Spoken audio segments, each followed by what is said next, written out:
very central in human life is what your intention is. There's a mistake of reducing it all to intention. Well, I had good intention. If I have good intentions, it doesn't matter if I make mistakes. That's not true. But good intentions are key. Where do you place your will?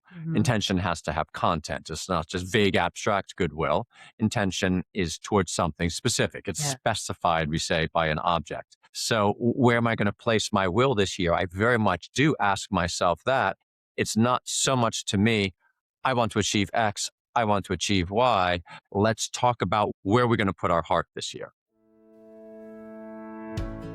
Hi, I'm John Cuddeback. And I'm Sofia Cuddeback. If you're wondering whether you can really be friends with your spouse and raise children into responsible adults with whom you have a relationship and do what it takes to make a homestead, reconnecting with your body and the land wherever you live. If you just want to think more about how to make a truly happy home in our trying times, then the Intentional Household, a LifeCraft podcast, is for you. Join us.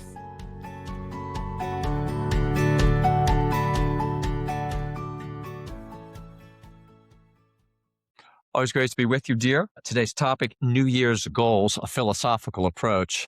Go figure, we're going to take a philosophical approach this time. But it's that time of year, and so I'm looking forward to this discussion. This discussion we've already just started, of course. It came up very recently when, with some loved ones, they brought up the notion, we can talk a little bit more, of what's called a misogi, Japanese term for having something big, a great challenge, event, project that you achieve in the year, and kind of really thinking about that as you plan your year. And it made us ask, what is a good approach to how you think about, plan for, make some goals for the year ahead? So I really thought that would be good for us to continue to talk about. What do you think? Yeah, definitely. I'm actually very excited to talk about it and take a philosophical approach because I've always kind of found the notion of setting goals for the new year exciting on the one hand, on the other hand, exceedingly depressing because my repeated experience is that somehow it never quite turns out the way you planned it on, when you were sitting around thinking about it on December 31st or January 1st or January 12th or January 30th. But in any case, and so I just feel like in order to not be negative over the last, 10 years or so, I've thought, well, maybe it's the way I'm approaching it. Let's figure out if there's a better way to approach it, and maybe I'll succeed this year. And so I've read all kinds of books and followed all kinds of plans, and it always seems to have kind of the same effect. When I find looking back on the year a little bit more less discouraging than looking forward to the year, because even if things haven't turned out the way I planned on January 1st, it is easy to see the blessings that God has sent. And so I find looking back to be fruitful. But that having been said, I do feel like there's something very special and wonderful about looking forward and to the new year and making some kind of plans or resolutions. And so when we had that conversation with our family at the end of last year, the beginning of this year, I thought, wow, that's definitely a great way to think about it. So I just would love to just have you expound a little bit more, a philosophical approach. You said something interesting to me when we were talking about perhaps making this podcast. You said, well, I don't really make goals for the new year, which I thought, oh, that's interesting. Anyway, I don't think we're not purporting to solve everybody's problems on this is how your New Year's resolutions are going to definitely work this time. All of my digging around to figure out how to do it. It's funny that I didn't really talk to you about how you approach it because it came as a surprise to me that, oh, you don't really set goals. That's interesting. So I just would love to draw you out a little bit on what your approach is. Here, this much I'll say right off the bat about my approach. It's very important to me, and this is partially from having studied moral philosophy and read the authors I've read and think about the things that we often think about together, is very central in human life, is how you approach something. What your intention is. Intention is very big in human action. There's a mistake of reducing it all to intention. Well, I had good intention. If I have good intentions, it doesn't matter if I make mistakes. That's not true. But good intentions are key. And so kind of approaching the thing with a good will, that of course means we have to have a sense of where do you place your will. Intention has to have content. It's not just vague, abstract goodwill. Intention is towards something specific. It's specified, we say, by an object. So where am I going to place my will this year? I very much do ask myself that. It's not so much to me, I want to achieve X, I want to achieve Y. this always a good time to go back and say, where is my heart? And to me, that's always the question fundamentally. Where's your heart? Let's talk about where we're going to place our heart. That to me is a great way of approaching this in the first place. Where are we going to put our heart this year? So, if I may be so bold as to put it philosophically, it sounds like what you're saying, this is something I've heard you say before. It's very important to have the end in mind because the end is what determines the particulars of getting there. So, that seems like when you're setting goals, goals seem to be goals for the new year, would seem to be particular steps on the way to a bigger goal. And whether or not those steps are good or appropriate or worthwhile is determined by the relationship to the end. So it sounds like what you're Yeah. saying, when you're saying where your heart is, I think, are you saying it's time to reevaluate or remember what is the big goal? Not so much setting the little goals, but what's the Yeah. big goal in order to be able to set little goals? I think that is a good way of putting it.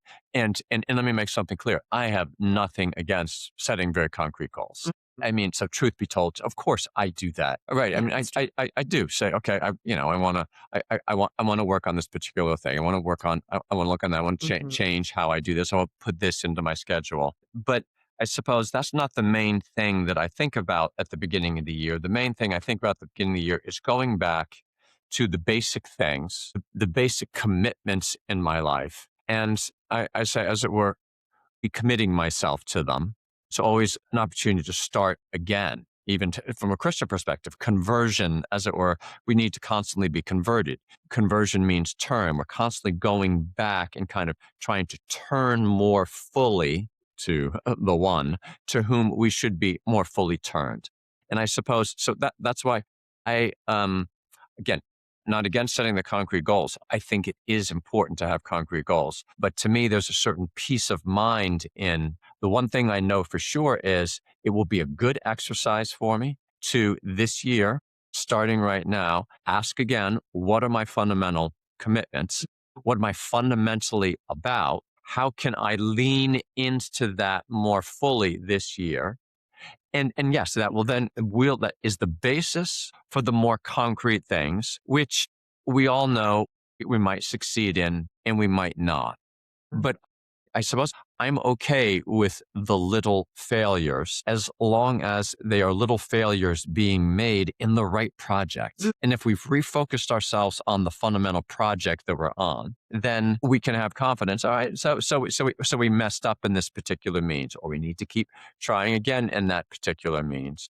Great. But asking the big things, and just to be clear, I want to talk about this specifically in a household context, because for me, one of the main things I'm going to want to go back to, say right now, a virtue we've talked about occasionally in other of our conversations that often comes up between us, the virtue called domestic prudence.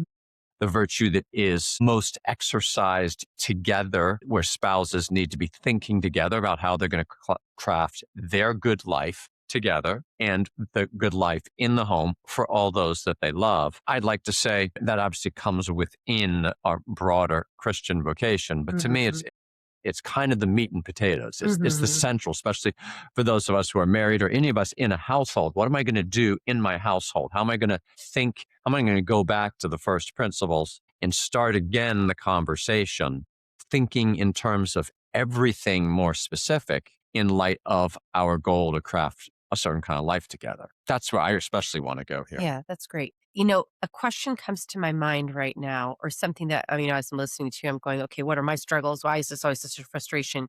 And I feel like I'm beginning to get some clarity here. I want to ask this question. If you think answering it works better after we talk a little bit about the practical details of how do we do that, especially in the context of a household, that's fine to put it off. But maybe I'll just kind of loft this out there and you can decide where it's the best place to address it. Your initial description about a good way to start looking at the ahead to the new year is about analyzing where is my heart. And so another way, when I hear where is my heart, I hear desire or what I really want or what I'd like to accomplish. And for me, I think this is a little bit where the rub happens in the context of my bigger picture, because I kind of feel a little bit like I'm baited at the beginning of the year by going, okay, what do you really want to accomplish? And so you kind of go, you stop for a minute, you connect with this thing that you've been dying to do or experience or whatever in your heart. And you're like, okay, this year I'm going to make it happen. And then your circumstances prevent that from happening. And you kind of begin to feel like it's a little bit this the lesson in all of this is you can't have what you want. And I'm wondering, the way you just contextualized it, saying, okay, what are my bigger commitments? I wonder if there's a way of seeing the desires of your heart in relation to commitments that you've made. That, for example, in particular, we're talking about the household. And so, which implies marriage, family, household. There are obligations therein that prevent us from sometimes going out and doing what you quote unquote want to do. And do we see that as a restriction on what I want, and therefore I have to free myself from these bonds? Or do we say, the prior commitment, choosing to be married, saying yes to this person, starting a household, is what I want. It's kind of what I meta want. It doesn't get rid of all of our small Meta. wants. Meta is the term that means kind of the above overarching one. Exactly. The kind of that was the kind of that's the big want. And that doesn't get rid of our small wants. But then I wonder if part of the domestic prudence that you're talking about is recognizing how the smaller wants fit into that big want. And sometimes we might discover a conflict where we say, oh, I really want to do this, but my circumstances, my financial circumstances, my personal circumstances don't allow me to fulfill that right now. Do we experience that as a frustration and a failure? Or do we experience that as a commitment to the primary bigger want? You're raising a great question. Sorry, I don't interrupt you. We do need to get this is an opportunity. You've raised a super big point about life in general. Mhm. That I think that we have to. I think this fits with what you're saying. A very big question we have to learn to ask and address is there a gap between what I do want and what I know I should want? This is a very, very, very complex theme. And it's not going to be as simple as just saying, oh, so what we need you to do is run out there and change what you do actually want simply into what you should want and cast anything else aside. Although to some extent that's going in the direction of the goal. Let me say again, we don't want to do this in a way that stomps on legitimate dreams. There's always this self-discernment, coming to greater self-knowledge. These things, they're in my heart. I love this theme of what are our life dreams. Discovering, to some extent, who we are is very much tied up in what are these bigger dreams that we have. Coming to know someone is very much involves getting to know what their deeper hopes, desires, and dreams are. But we've talked about this before, dear, in the context of how, to some extent, a great lie of modernity is the kind of quote, you can have it all.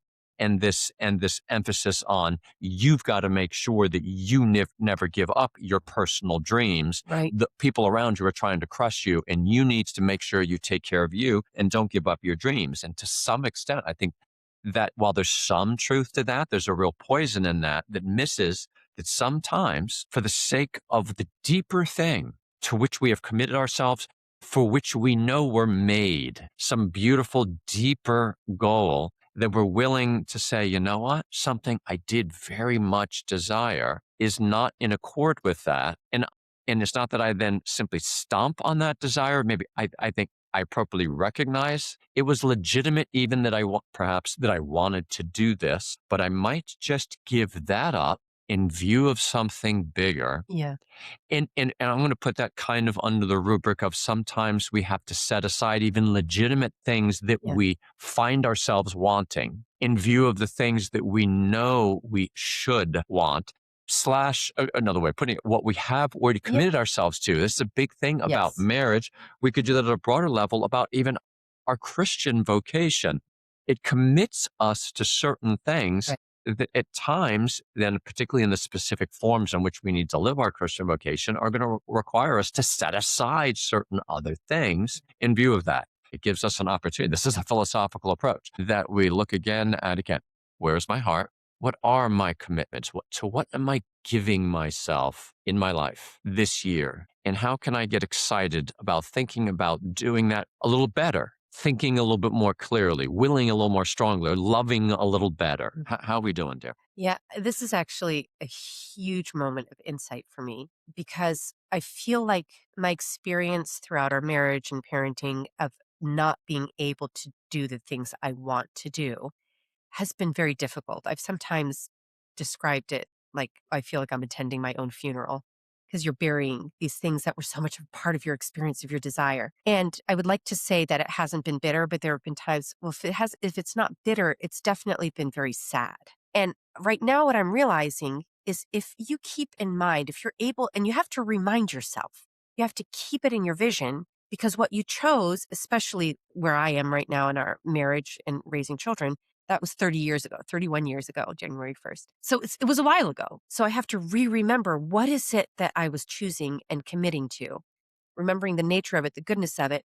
And when I measure the things that I want to do that I can't do because of the commitment that I've made at that point, it does retain a sadness, but it's like for the sake of this other good that I've done. And so it's a sadness that takes away the bitterness of it. Whereas if you just are constantly feeling like you can't do what you want to do, you can't do what you want to do, you can't do what you, then it becomes bitter. Sadness is okay, that there's something I really love or desire. Yes, good. Except Right. for the fact that I think that when we give something up for the sake of a greater good, that it's a little bit like fertilizer in the soil. It actually contributes to make the soil richer, right? Good. Something Amen. dies and Amen. decays for the sake of the soil becoming richer. And so this is a kind of a big moment. It all of a sudden makes me not be afraid of setting goals that I discover I can't meet because of bigger commitments in my life. I'm not afraid of not meeting those, because trying to meet them, trying to live them, and then coming to the moment where I say, I realize I can't do that, and letting it go is letting go for the sake of this bigger, greater thing. So it makes me feel like what I'm really doing is I'm growing this thing that I committed to 30 years ago that without care and tending could like wither and just get very thin and anemic on the vine. It needs fertilizer. So, wow. I love It's that just a point. huge moment for me, actually. I mean, it's becoming a huge moment for me too. I mean, consider how this is a principle of life. How to say it? Saying any big yes brings with it a number of no's, but those no's are integral to and essential to making that yes all that is, and that yes is so completely worth it. And indeed, so often we don't follow through on our yeses. We're afraid and we're held back. And so the yes itself suffers because we aren't giving it the full attention that calls for and demands these other no's. Yeah. Again, there's so many levels that we could do that. I mean, Christianity is a big yes to life, but that includes so many very real no's. And this is so obviously the case on the natural level. It even struck me, when you get married, there's this huge yes. How many no's? Even just, Wendell Berry brings this out one point beautifully. To say yes to your wife is a pact, saying from the man's perspective, with all other women. I have in promising myself to my wife, I've made a kind of promise to all other women too, but it's a promise of, in some very important sense, of no. And this yes demands that no. And there's so many no's that are hard for us. And so let's bring this back real fast, because this was part of the conversation that we had, this notion of misogi. This, I'm not an expert on it. You're not an expert on it. I'm not going to pretend to be, but the way it's presented to us is kind of, hey, choose something kind of you've really wanted to do. Kind of look in your heart, something that would be very meaningful to you. Maybe maybe it seemed a goal a bridge too far, but hey, we're going to choose to maybe make that happen this year. But also something very challenging that might be a little bit frightening, that requires an extra effort and commitment to make that happen. I think there's an element of overcoming fear in relation to this goal. One example that was given is that might be, running an ultra marathon, which that's kind of a common theme today, that we're seeing this a lot in our own community and friends Something and people physically challenging, of kind of rediscovering the importance of physical challenge. I am right now not going to say, I got a big problem with this notion of misogi. I'm not going to say that at all. I think it can be done well in a context that we're talking about. But I do just want to note, and again, not trying to make a problem, but I'm trying to it helps sharpen, I think, what's before us. I think we could too easily be focused on, because this is kind of a mistake, I think, of our age, kind of hey, rediscover those dreams. You don't have to give that up. You can still achieve this. Now, that might be true, but as regards particular things that we've maybe even always wanted, it might not be true. Yeah. And so for me, in that discussion, I think this is part of what you're referring to that you found fruitful. I had raised the theme, hey, let's just make sure because kind of the idea had been tossed out again in a very fruitful way. Hey, are there things that people want to think about for this year, maybe that you've always wanted to do that, and let's set our sights on for this year. And I think at the time I said, I'm all for such a thing as long as it doesn't take on a centrality in our thinking about the new year. In other words, I think it would be a problem looking towards the year ahead to kind of, how am I going to put in a few things or one big thing for me and kind of make sure that that happens. No matter what. And right. And again, I think there's a prior approach of, what are my basic commitments? The basic commitments that give joy, meaning, direction, and order to my life, to my everyday. And how can I recommit myself in joy to these things, especially in the ordinary ways of living, the ordinary things that we do. And it seems to me, I particularly want to be, may I say, an apostle of the ordinary. Yeah. And that sounds a little high flying. I didn't even use the word apostle. I want to be a proponent of the ordinary. I think in many ways, our age looks down the nose at the ordinary in a kind of somewhat desperate search for the different, the exciting, the new. Right? This is very characteristic of our age. You see it in our need to be distracted with some video online of, isn't that funny? Isn't that unique? Isn't that different? We, in so many different ways, we eschew and flee the ordinary. And I just think it's really important, if one uses this notion, that it not in any way leads to, be rooted in, connected to a denigration of the ordinary. I think in looking at this year, we should most of all look to how we're going to reinvest in the ordinary. And like you kind of alluded to, it doesn't preclude a misogi. It's just in our consideration of the misogi, how does the misogi serve the ordinary? And if it's completely disengaged from, and even contrary to, or in some ways taxes or damages the bigger commitment, then the misogi is not going to be the thing that grows you. So in other words, you can have one of those kind of big adventures that really try you. But even going into it with this understanding of the purpose for trying me here, the purpose for stretching me and overcoming me overcoming something of myself, is for the sake of being able to live that primary commitment better. How will this trial, this stretching of, this gaining my misogi, conquering it, so to speak, how will this serve the bigger goal or the bigger purpose? Amen. Well said. And so that allows you to still do that, because there is something remarkable about meeting a physical challenge that is something beyond what you thought you could do. And yet through hard work, consistency, persistence, you're able to do that. But I think exactly like you said, if it becomes an end in itself, then all of the ordinary things, it's legitimate to cut them off and throw them away and stomp them down and even damage them in the process. If the whole goal is, I've got to do this for me. I just want to go back, incidentally, also something you said about the need to have something new. I think there is a issue in our world of measuring value by productivity. And while the new doesn't ostensibly kind of at first blush look like we're measuring the value of our life by what we produce, but in a certain sense it kind of is. Did I do this dangerous, scary thing? Was I willing to say no to everything else in my life to invest in me? That is something that is the contemporary new version of your value is determined by what you do. What if I never jump out of a plane?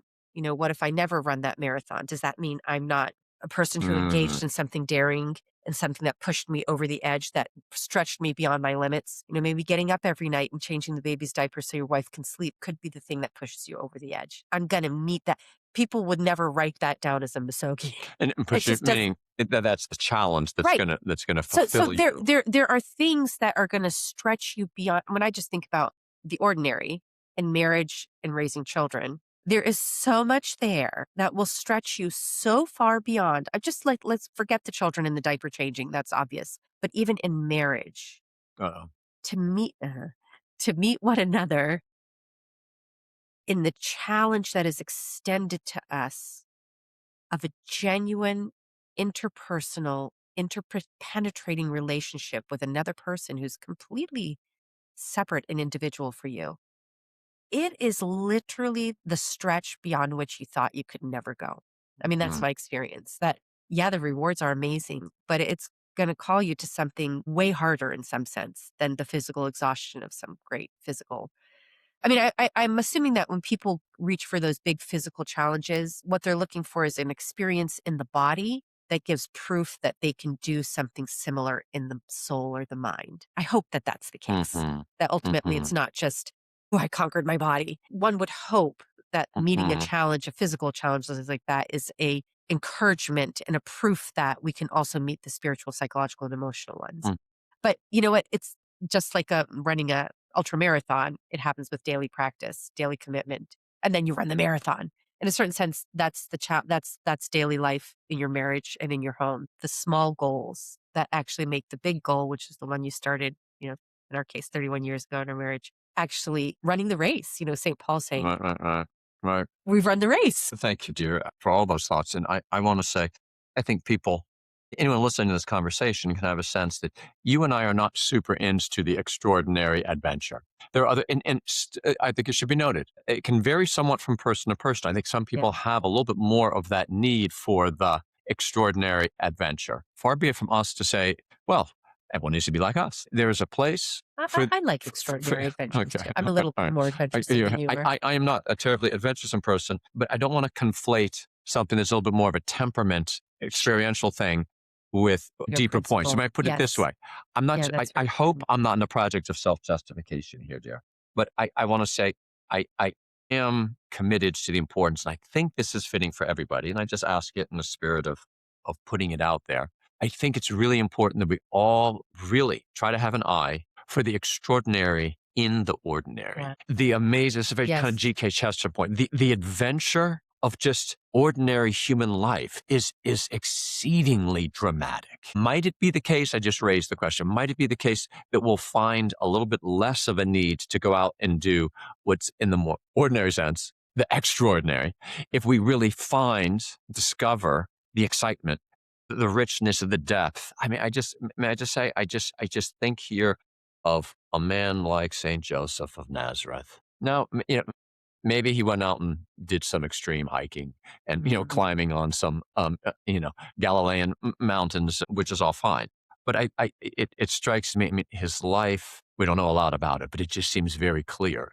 The life he shared in his home was extraordinarily ordinary. Work, the leisure, the prayer of day in and day out. And again, this is in no way making a point of don't do extraordinary things. Let's bring ourselves back to I brought up Masogi because it allowed us to come back to a basic point of how are we looking at our year. Let's look at it in terms of committing ourselves, reinvesting ourselves in the things that are the primary, exciting, very beautiful, in some sense, extraordinary commitments of our life. Our marriage, our profession, my being a teacher. How am I going to lean into that? Again, in view ultimately for me of my Christian vocation.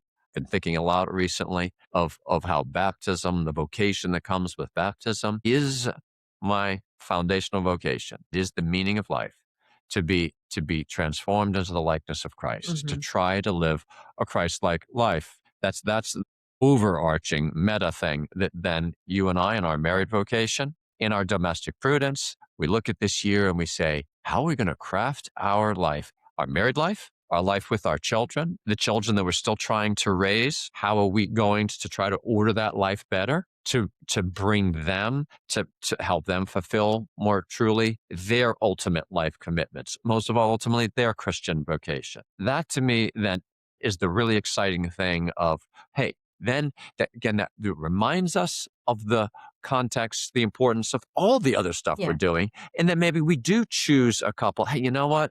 And these, in view of that deeper commitment that we remind ourselves of and we reinvest in, and we got to pray all the more about, we really need to work more on our prayer life together as a family, our work life together as a family, our leisure or entertainment, various personal habits, all of those things. They have a home in the domestic prudence that you and I must always be thinking, praying, and talking about together. Yeah. And the beginning of the year is a great time to start that anew. Yeah. Yeah. And remembering that meta commitment Meta, overarching. makes all the difference, because when you do that big thing, that Masogi event that you do with your family or individually, If you you do. if you If you do do. something or whatever things you do that are not, the ordinary, the everyday. And surely we all have to have something like that to whatever It is fun. degrees It's that fun is to think of suited that. to our Yeah. personality, our temperament, our means. Everybody has something that they need to a little bit. But if we invest it with an awareness and an understanding of that bigger picture, then the event itself is transformed. The event is neutral. I mean, it might not be neutral. I guess we always have to be making sure. The same event can have different fruits depending on how you orient it through your intention. So we can, in some ways, these adventures that we choose or that punctuate our year that are special, take on a particular kind of nature that stays within the ordinary. And then it also makes it not hard to go back to the ordinary Good when point. you never Good really point. left it to begin with versus, oh, this is my big bust out and I'm leaving it all That's a behind. great Then when point. it's over, it's like depressing because you have to go back.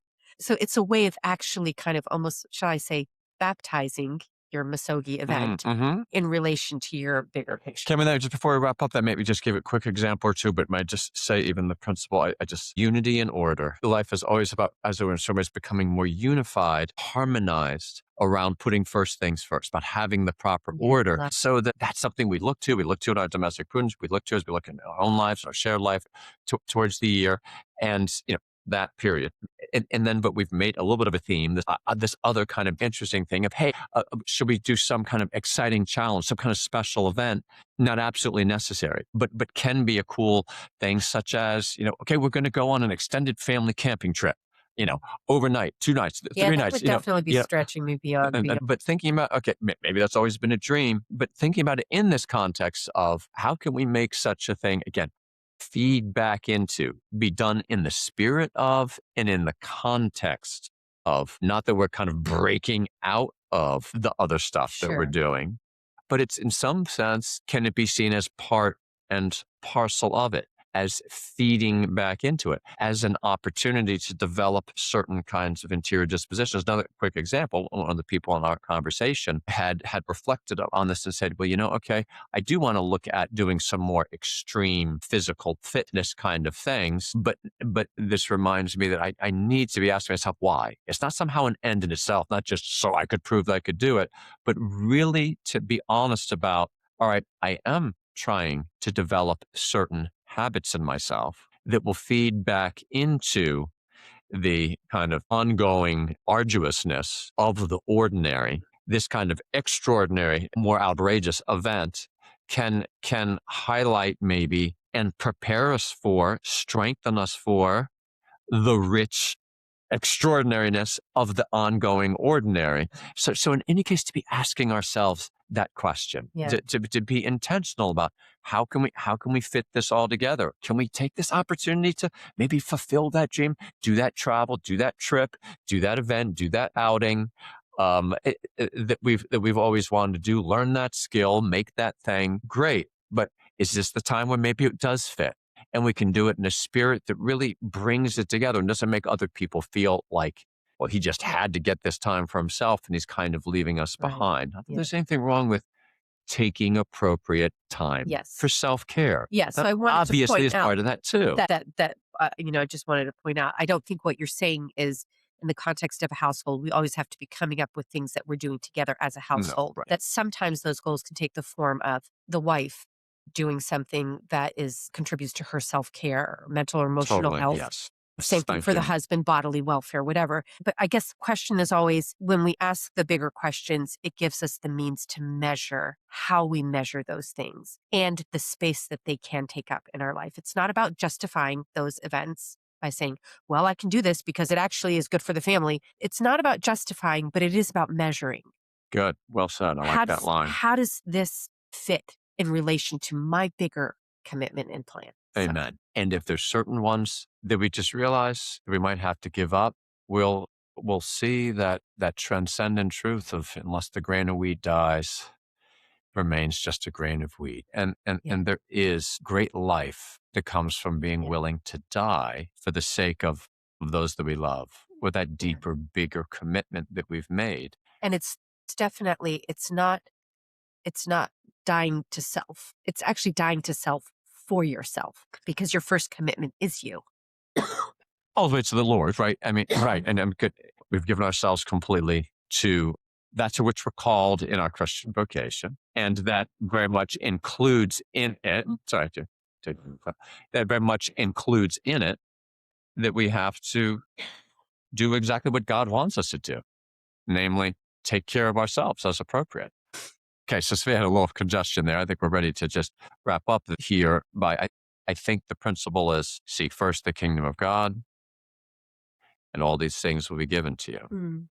Socrates said, put first things first. Treat the higher things as though they're higher and the lower things as though they're lower. Aristotle was put the end first and seek and pursue all else in light of the end. It's always about order. This is a good time here for us to remind ourselves that when we put first things first, all else that we ever could have imagined, that we ever could have wanted, will be rendered unto us. And that's a foundation for our having the confidence that we're willing to give up certain things. I think that's part of our recognizing the primacy of what's first. I think that's an amazing promise for the new year. I love it.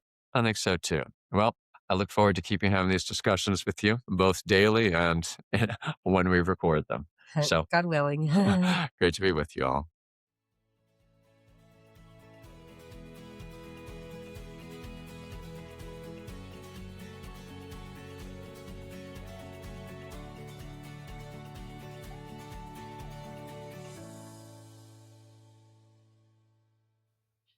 Thanks for tuning in this episode of The Intentional Household. If you've enjoyed this, please like, subscribe, and leave a rating or review. If you have any topic requests, please send them to lifecraftgroup@gmail.com. For our Wednesday reflections, free courses, reading groups, and live events, please visit life-craft.org.